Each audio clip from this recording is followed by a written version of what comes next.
Entonces, en primer lugar vamos a describir lo que son los ensayos de campo para poder ver esta primera parte de la medición de las propiedades, y tenemos lo que sería el ensayo de reflexión sísmica, ¿no? Este ensayo está basado en lo que sería la teoría de propagación de ondas en un medio elástico y continuo, ¿no? En un medio elástico e isotrópico, llamémoslo también. Entonces, básicamente es colocar dos puntos o más, dos puntos o más de medición, ¿no? En donde se inducen microtrepidaciones, o bueno, se inducen vibraciones en base a, por ejemplo, golpes, etcétera, ¿no? Que van a producir ondas artificiales que van a viajar a lo largo de este medio, ¿no?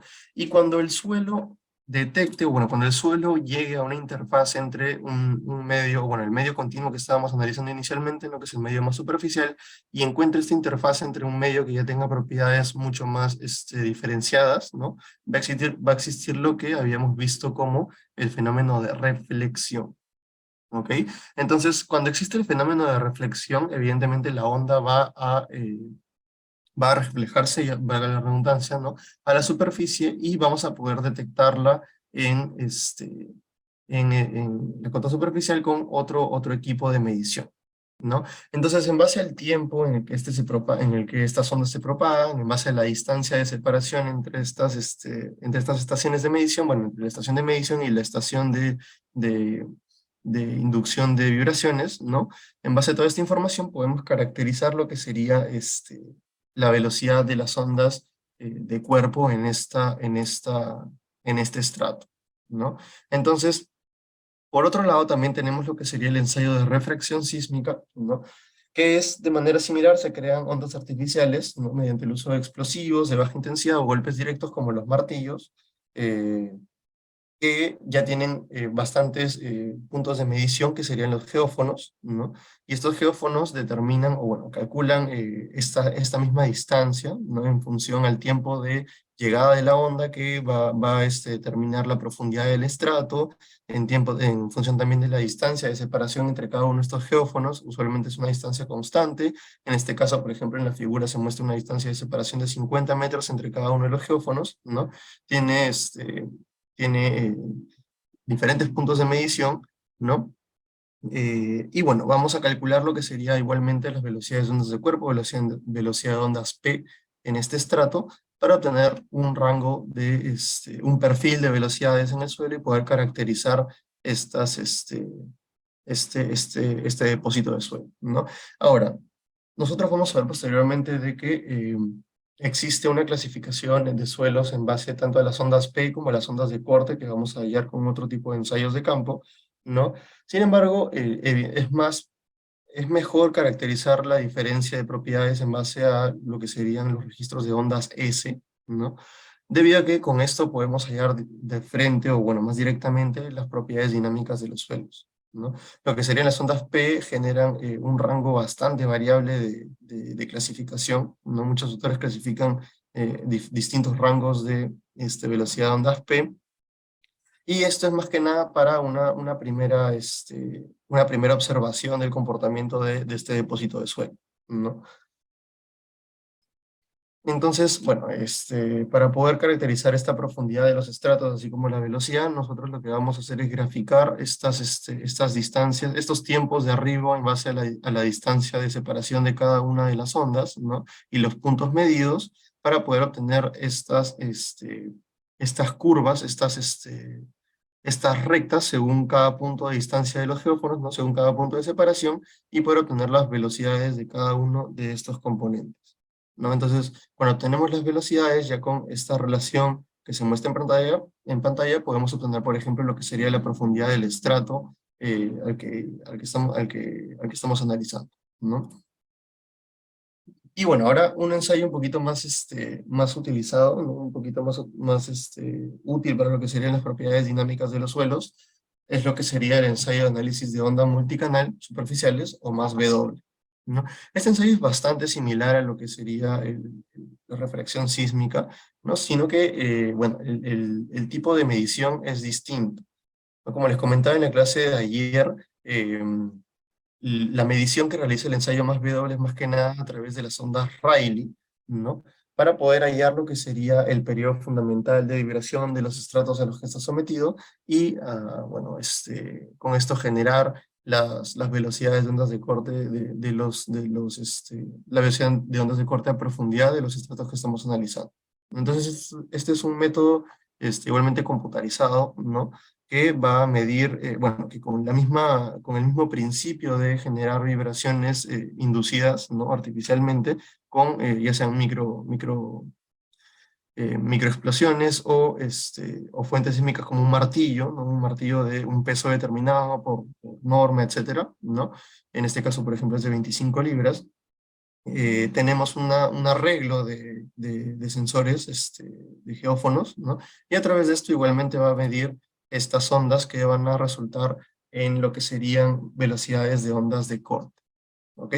En este caso, el, el equipo de mediciones de ondas multicanal, ¿no? El más W, lo que va a hacer es diferenciar los módulos fundamentales de vibración de estos suelos, ¿no? Con la frecuencia en la que está vibrando, y va a elegir la mejor correlación que se encuentre, ¿no? El mejor abanico de confianza, como se muestra en la figura derecha, va a elegir el mejor abanico de confianza en base a las velocidades de ondas que calcula, ¿no? Y la frecuencia a las calcula cada uno.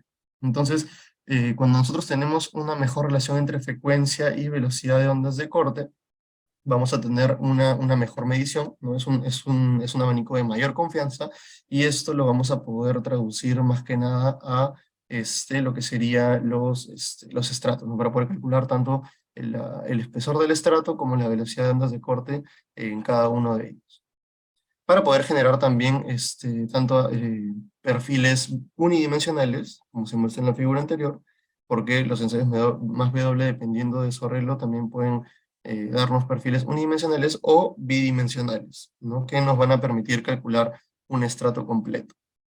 Entonces, usualmente se contrastan estos dos ensayos, ¿no? Tanto los ensayos de corte como los ensayos de refracción sísmica. Los ensayos de refracción sísmica son eh, más económicos, ¿no? Entonces se suelen utilizar en niveles de prefactibilidad, factibilidad de proyectos, ¿no? Para poder medir la distribución de estas ondas de cuerpo en los estratos, y posteriormente se comparan con lo que serían las velocidades de ondas de corte en un perfil unidimensional, ¿no?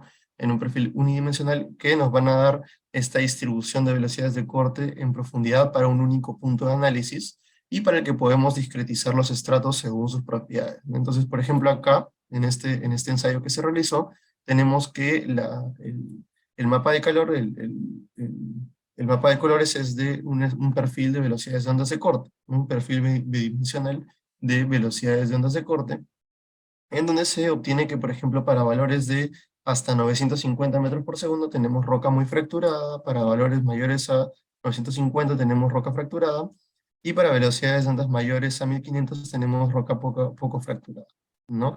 Entonces, esto acá, por ejemplo, por si acaso, la clasificación de las velocidades de ondas de cuerpo son diferentes que las velocidades de ondas de corte, ¿no? Todo lo que les mencioné el día de ayer en base a que podamos analizar un suelo en el rango elástico que llega hasta las 750 metros por segundo de velocidades de ondas de corte, no mayor, es para velocidades de ondas de corte eh, de esa manera, no es para velocidades de ondas de cuerpo. Esta es una clasificación diferente. Entonces, bueno, como se muestra acá, se puede comparar para este punto de análisis, ¿no? En el que se hayan hecho estos dos ensayos, se puede comparar y se puede discretizar tal vez un poquito mejor el suelo comparando estas dos velocidades, ¿no? Como por ejemplo acá se tiene una velocidad constante. Ahora vamos a cambiar un poco el color. Acá se tiene una velocidad de ondas constante, ¿no? De ondas cortantes constante, y está más o menos de acorde con la diferenciación del estrato, que es la línea punteada negra, ¿no? Que se realizaba en base a los ensayos de refracción sísmica, ¿no? Igualmente para este estrato de acá, eh, tenemos un poquito una variación de ondas de corte, ¿no? También acá, desde este punto, por ejemplo, ya se podría mantener constante. Acá lo han decidido mantener constante un poco más arriba, pero se pueden comparar de mejor manera. Acá, ¿no? Acá se ajusta un poco mejor, ¿no? Siendo todo este rango de propiedades más constantes, ¿no? De propiedades de velocidad de ondas de corte más constantes, ¿no? Y así podemos discretizar nuestro estrato en base a lo que son ensayos más WMAM y refracción sísmica. Entonces, como les había comentado, bueno, ayer vimos lo que sería el criterio de, perdón, el criterio de clasificación de las ondas cortantes, ¿no? Según la IBC y según la norma nacional. Y ahora acá les presento un poco de lo que sería la clasificación en base a ondas de cuerpo, ¿no? Entonces, en base a ondas de cuerpo, tenemos rangos muy variables, como les digo, ¿no? Esto ya es una clasificación bastante específica, por así decirlo, pero que no necesariamente es la más precisa, en el sentido de que va a funcionar así para todas las arcillas, por ejemplo, que van a estar dentro de este rango, porque una que es un rango muy disperso, ¿no? Son casi el doble de valor entre una y la otra, ¿no? Y bueno, en estos casos es mejor clasificar a los suelos según las velocidades de ondas de corte, ¿no? Según la velocidad de ondas de cuerpo podemos tener una idea de la rigidez de estas ondas para poder compararlas como en el perfil anteriormente mencionado, pero lo mejor sería clasificar con las ondas de las velocidades de ondas de corte, ¿ok? Víctor nos pregunta, ¿cuál es la relación entre los ensayos más W y de reflexión sísmica? ¿En qué sentido, Víctor? O sea, no es que tengan una relación directa, no es que vas a calcular uno con el otro, ¿no? Se hacen complementariamente, ¿no? O sea, se hacen aparte de los ensayos de reflexión sísmica, los ensayos más W, para obtener, como te digo, ya sean perfiles unidimensionales como bidimensionales, y poder contrastar los resultados de estos ensayos, ¿no? No es que uno se pueda, o sea, no es que se puedan obtener unas velocidades con las otras, porque son distintos tipos de medición de las ondas que llegan a cada ensayo, ¿no? Sí, usualmente se complementan, Víctor, sí, usualmente se complementan en todos los proyectos. Generalmente se utilizan, por ejemplo, líneas de refracción sísmica, ¿no? Líneas de refracción sísmica, y se coloca en un punto de estas, se colocan, por ejemplo, dos líneas de refracción sísmica, y en un punto, generalmente la intersección, por así decirlo, el más W, ¿no? El más W, y en estos dos puntos es línea de refracción sísmica, ¿no? Línea de refracción, hay otras que solamente son la línea y un punto, etcétera, ¿no? Pero se realiza este arreglo generalmente. Entonces, eso es para contrastar, a ver, el término más W y más... ya, lo que pasa es que el MAM, bueno, el más W MAM, los ensayos MAM también son, bueno, generalmente se realizan juntos, ¿no? Pero el MAM es más que nada, disculpa que no le he explicado, tienes razón, el MAM es más para los ensayos de microtrepidaciones, ¿no? Son ensayos que utilizan generalmente las vibraciones naturales, las vibraciones del mismo sistema para poder calcular estas velocidades, ¿no? Entonces, pero bueno, generalmente se utilizan los más W, ¿no? Se complementan con ensayos MAM, pero se puede utilizar únicamente el ensayo más W, ¿no? Para poder hallar estas propiedades. Eh, a ver, sé que hay más W, 1D, 3, 2D y 3D. ¿Cuándo se aplica cada uno? Se tiene algunas consideraciones o restricciones de uso. Bueno, depende del tipo de estudio que ustedes estén teniendo, ¿no? En realidad, la aplicación de cada uno de estos casos en su grado de complejidad depende del nivel del proyecto en el que ustedes estén, ¿no? ¿Y por qué depende del nivel del proyecto en el que ustedes estén? Porque evidentemente para cada uno de estos ensayos va a aumentar el costo, ¿no?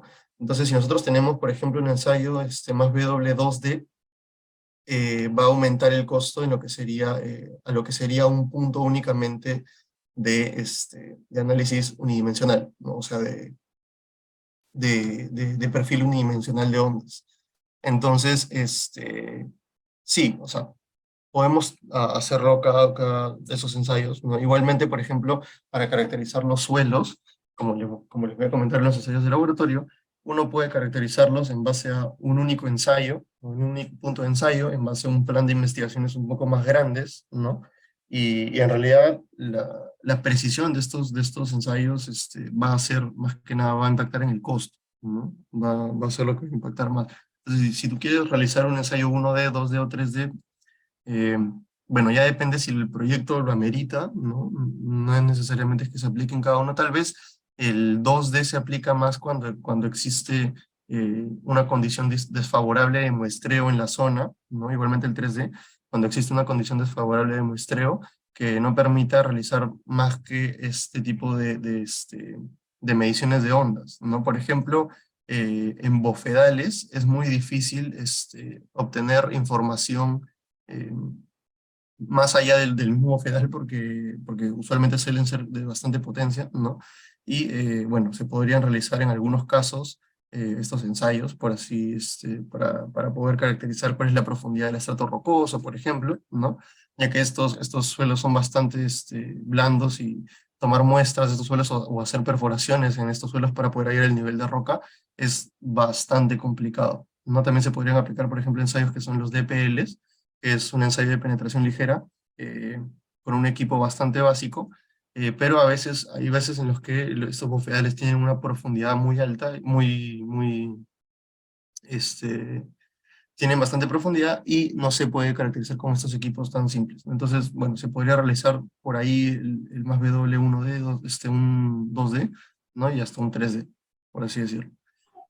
Juan, Juan, Sí, ¿qué sí, tal? Juan, solo para terminar eso, entonces estos ensayos no es que se podrían realizar de manera indistinta, el 1D, 2D, o sea, dependiendo de repente de lo que queremos para nuestra estructura, o menos error, tal vez en el tema del costo. Claro. Eso quería un poco entender. Sí, sí, es más que nada el tema del costo de esos ensayos. O sea, si ustedes quieren analizar con ensayos más complejos, como les digo, Son lo igual que de confiables, ¿cómo? son igual de confiables. Mira, sinceramente no he trabajado con ensayos 3D, no te podría decir que sí o que no, pero yo sí te podría decir de que el 2D y el 1D generan valores bastante similares, ¿no? O sea, em, si tenemos un perfil 2D de ondas de- de corte, ¿no? Y generamos otro punto, por así decirlo, de medición ahí, otro punto redundante solamente para un caso de estudio, se genera valores similares, ¿no? Porque he tenido la oportunidad de hacer ensayos, líneas de ensayos más W en diferentes lados de la cimentación de un pad de la exhibición y, bueno, tenían finalmente el mismo material y los puntos se compenetraban bastante bien, ¿no? La información de estos dos puntos se compenetraban bastante bien. Pero bueno, no, yo sí podría inferir de que el 3D es menos preciso tal vez, ¿no? Este, pero bueno, sería cuestión de, como te digo, alguna vez tener la experiencia con esto, ¿no? Pero en el 1D y el 2D igual, son bastante confiables los dos. De todas maneras, no vas a obtener todititos los parámetros con esto, es más que nada para una clasificación más gruesa, ¿no? Siempre se van a recomendar absolutamente ensayos de laboratorio que complementen los resultados, este, y que puedan darnos una mejor idea de las propiedades, ¿no? Como te digo, existe algo que se llama variabilidad de las propiedades, que es un dolor de cabeza en algunas caracterizaciones, ¿ok? Porque tú puedes ver, a ver, en algunos taludes, en algunas estructuras naturales, tú puedes ver de bueno, en algunos taludes naturales y otras estructuras, perdón, tú puedes ver de que toda la masa de suelo está muy bien, no presenta ningún tipo de deformación y todo esto, pero cuando caracterizas individualmente una muestra en esta área, ¿no? Te salen propiedades que al meterlas en un modelamiento numérico, por ejemplo, hace que todo falle, ¿no? Y tú te preguntas por qué, si es que supuestamente falla en el modelo numérico, por qué se mantiene en el modelo real, ¿no? En el talud real. Y es por esto de la variabilidad, ¿no? Entonces, aplicar todos estos ensayos complementarios es bastante recomendable, ¿no? Aplicar ensayos más W, 2D, más por ahí un punto de ensayo RCTS para poder obtener información de estas propiedades dinámicas, ¿no? O complementarlo con triaxiales, etcétera, ¿no? Víctor Caraballo nos comenta, mames igual a re mi, ¿cierto? Víctor, no he escuchado esa nomenclatura REMI, pero si es esto de microtrepidaciones que utilizan estos vibraciones naturales, entonces sí, sí, sí, sí es lo mismo, ¿no? Em, Víctor, bueno, nos vuelve a comentar, estos ensayos geofísicos siempre se deben complementar las expresiones directas o pueden ser despreciados para algunos casos. Bueno, depende. Por ejemplo, si tú ya tienes un proyecto con una historia, por ejemplo, póngase un caso, ¿no? El recrecimiento ya de una presa, ¿no? Una presa que ya tenga una información histórica con ensayos que respaldan las propiedades que están analizando para cada etapa y todo esto, ya en alguna de las etapas se puede obviar un poco lo que serían caracterizaciones de laboratorio, todo esto, y complementar únicamente con ensayos geofísicos, por ejemplo, ¿no? En otros casos es, bueno, siempre va a ser recomendable agregar ensayos geofísicos. Ciertamente, en la mayoría de niveles de factibilidad, ya sea desde prefactibilidad hasta ingeniería de detalles, siempre se colocan, o generalmente se colocan, se plantean hacer investigaciones geofísicas, ¿no? Lo que sí puede variar un poco son los ensayos de laboratorio, ¿no? Si es que, bueno, puede ser más detallados en lo que serían ingenierías de detalle, menos ensayos en lo que serían niveles de prefactibilidad, etcétera, ¿no? Pero siempre es recomendable contar con geofísica, tal vez ya no más W, pero al menos refracción sísmica, ¿no? Al menos refracción sísmica para tener una idea de estos estratos a profundidad. Porque con una perforación solamente estás viendo, por ejemplo, un punto, ¿no? Solamente mides un punto, y con un ensayo de refracción complementado a esa perforación, se puede medir un punto y contrastarlo con todo el perfil que te da la refracción, ¿no? Y ver más o menos cuál es el nivel de cimentación, etcétera. ¿Ok? Entonces, estas investigaciones siempre son complementarias, bueno, se deberían complementar siempre, ¿no? Una consulta. Sí, dime. Una consulta, buenas noches. Entonces, el A ver. perfil de corte, lo que muestra en esta diapositiva, ¿por qué en la roca poco fracturada es diferente, ¿no? Ya sea para el perfil izquierdo y derecho, A ver, en la las roca velocidades de onda. O sea, el perfil de corte, lo que veo Ajá. es diferente, ¿no? La velocidad de ondas de corte, ya sea del perfil izquierdo y derecho para la roca poco fracturada. Claro, sí, sí, como te digo, por ejemplo, en el tema de velocidades de ondas de corte, cuando se comparan con las velocidades de ondas de cuerpo, ¿no? Ahí generan un poquito de discordancia porque, como hemos visto en las clasificaciones anteriores, o sea, son resultados muy variables. ¿Dónde están? Ya la perdí. Acá está. Son rangos muy variables en los que se clasifican, por así decirlo, estos suelos, ¿no? Entonces, acá, esta caracterización ha contemplado de que seguramente la roca muy fracturada, fracturada, perdón, va desde un rango de 450 metros por segundo hasta un rango de 700 metros por segundo, ¿no? Y por eso es de que tanto esta partecita de acá como esta más grande se incluyen dentro de lo que sería esta clasificación. Ahora, no en todos los ensayos vamos a encontrarnos con lo que sería una misma velocidad, ¿no? Va a haber velocidades variables. Por ejemplo, acá, en esta imagen que se muestra, si nosotros tenemos acá, por ejemplo, si es 400, acá 600, esto sería 500 aproximadamente, ¿no? Y acá tenemos 500 hasta por acá, aprox. Entonces, yo tal vez podría decir de que este estrato en realidad continuaba hasta por acá arriba, ¿no? Y esta parte de acá ya es diferenciada, o esta parte de acá, al tener esta constancia con este estrato azul, ya sería el estrato de roca poco fracturada, ¿no? Y en realidad depende de la interpretación. Esta foto, esta imagen no es, esta la he tomado como referencia, ¿no? Y es un ejemplo de estratificación, no de medida de estratificación, pero esta de acá varía, o sea, la interpretación del perfil estratigráfico varía bastante según el criterio que le apliquen, ¿no? Según el criterio que utilicen en ese momento. Eh, a ver, hay dos preguntas más. Rodrigo, en Chile el ensayo geofísico REMI BS30 es exigencia normativa. Para el caso de edificaciones y estructuras complejas sobre los 2 pisos de altura, puentes, claro, exacto, ¿ves? Estos ensayos en realidad, por ejemplo, nosotros también tenemos ese parámetro que sería el BS30, ¿no? La velocidad de ondas de corte a 30 metros de profundidad, que es algo que necesitamos para poder incluso clasificar el suelo, ¿no? Y poder realizar cálculos de capacidad portante, etcétera, o caracterizar el suelo, ¿no? Elmer, ¿qué quieres comentar? Dime. Sí, justo a la pregunta del compañero, Ujú. bueno, hay que ver que estos son métodos no invasivos, ¿no? O sea, no invadimos el terreno en profundidad para ver cómo está el subsuelo, pero sí es bueno siempre complementarlo con métodos invasivos, ¿no? De repente una calicata profunda o de repente una perforación, y con ello ya complementamos todo el perfil del suelo en profundidad, ¿no? Ambos, sería lo ideal, ¿no? Pero igual algunos salen más caros que otros, a veces no hay presupuesto, pero mínimamente son los métodos no invasivos, ¿no? Solo eso, Juan. Exacto, exactamente, Elmer, sí. Y bueno,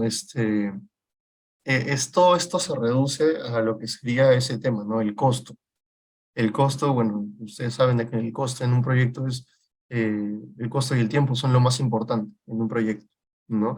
Entonces, hacer más eficiente el periodo, el plazo y hacer más económico el proyecto sin dejar de lado la calidad del mismo, ¿no? Es prácticamente necesario en cualquier obra que se vaya a realizar. Por eso es que no se utilizan en todos los puntos, no se realizan 1000 o 100 perforaciones en todo el sitio de investigación, no se complementan con estos ensayos de refracción, porque tampoco sería tan necesario, ¿no? Si nosotros tenemos ya la velocidad de ondas de corto, tenemos un perfil que estamos obteniendo de acá, realizamos una perforación por acá, tal vez una perforación en una parte más alejada del estrato, ¿no? Con una diferencia de, por ejemplo, 200 metros, por ahí, ¿no? Un poco más, 250, y podemos obtener los perfiles, qué tipo de suelo en realidad estamos observando, ¿no?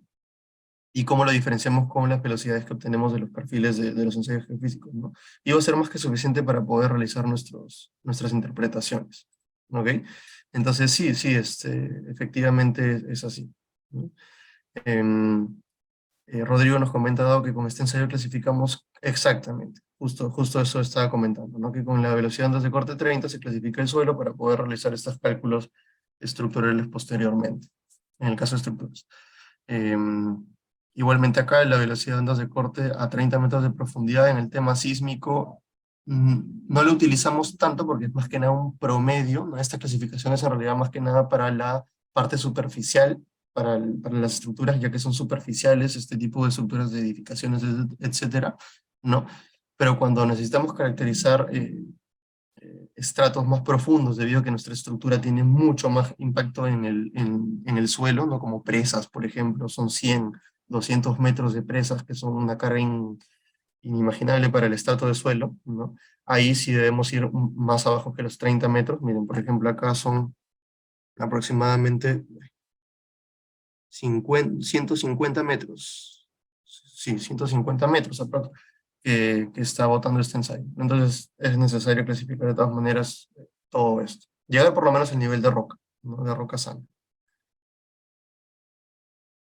¿No? Y por otro lado, por ejemplo, en los ensayos tenemos el CPTU, que también nos sirve para poder calcular estos parámetros dinámicos. El ensayo CPTU, el ensayo el Penetration Test, se utiliza también para poder, bueno, se utiliza para calcular en realidad una resistencia de punta y una resistencia por fricción, ¿no? En base a una punta cónica que se incrusta en el suelo, ¿no? Que se hinca en el suelo, para poder obtener los esfuerzos que se aplican ahí, los esfuerzos que van a dar la lectura de este tipo de ensayo, y con en base a estos esfuerzos calculados, en base a la resistencia de punta, la resistencia de fricción que se obtienen de estos ensayos, se va a poder calcular ya sean parámetros dinámicos del suelo, parámetros resistentes también, como por ejemplo el ángulo de fricción, la cohesión, etcétera. Sin embargo, tenemos que para cada uno existe una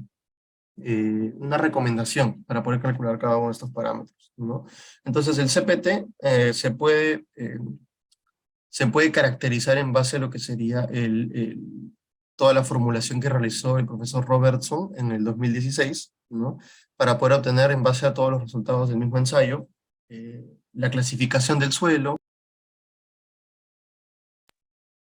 Perdón, que estaba muteado. La clasificación del suelo, la resistencia, como les había mencionado, en las distintas zonas de medición para poder hallar parámetros que sean de interés en la aplicación del ensayo, ¿no? Bueno, hay un programa que utiliza el profesor Robertson, ¿no? Que es el CPTIT, que automáticamente te procesa todo lo que son los ensayos, los resultados de este ensayo, ¿no? Y te grafica la resistencia de punta, por ejemplo, la relación de fricción, la presión de poros que se ha hallado, si es que nosotros estamos hablando, por ejemplo, de un CPTU, ¿no? Y también te clasifica el suelo en distintos tipos de comportamientos según estos indicadores, ¿no? Así como también nosotros podemos hallar estos parámetros, ¿no? En base a distintos ensayos. Acá, por ejemplo, hay una tabla que nos muestra qué tan adecuado es calcular cierto parámetro con cierto ensayo, ¿no? Por ejemplo, el CPT, que esos son los sombreados, el CPTU, y el sísmico SCPT, SCPTU, ¿no? Nos van a permitir calcular lo que sería de manera más adecuada los módulos de corte, por ejemplo, ¿no? Los módulos de corte máximos, G sub 0, que evidentemente si nosotros aplicamos este SCPTU, ya nos va a dar una condición mucho más real, ya que estamos aplicando esta pequeña resistencia cíclica del suelo de manera artificial, y vamos a medir justamente esa resistencia cíclica del suelo. Entonces, hay diferentes parámetros que podemos hallar, ¿no? También, por ejemplo, la resistencia no drenada de los suelos, etc. ¿Okay? Ese es un ensayo más un poquito...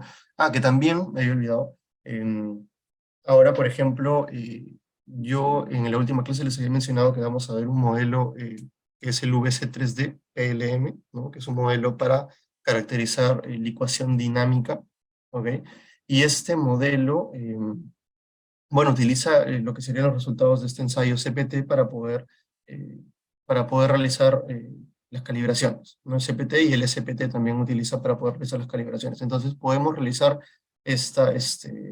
vamos a hallar los parámetros de este suelo en base a estos ensayos que utilizan esta técnica de la resistencia de fricción, la resistencia en punta para poder hallar los parámetros del suelo, ¿no?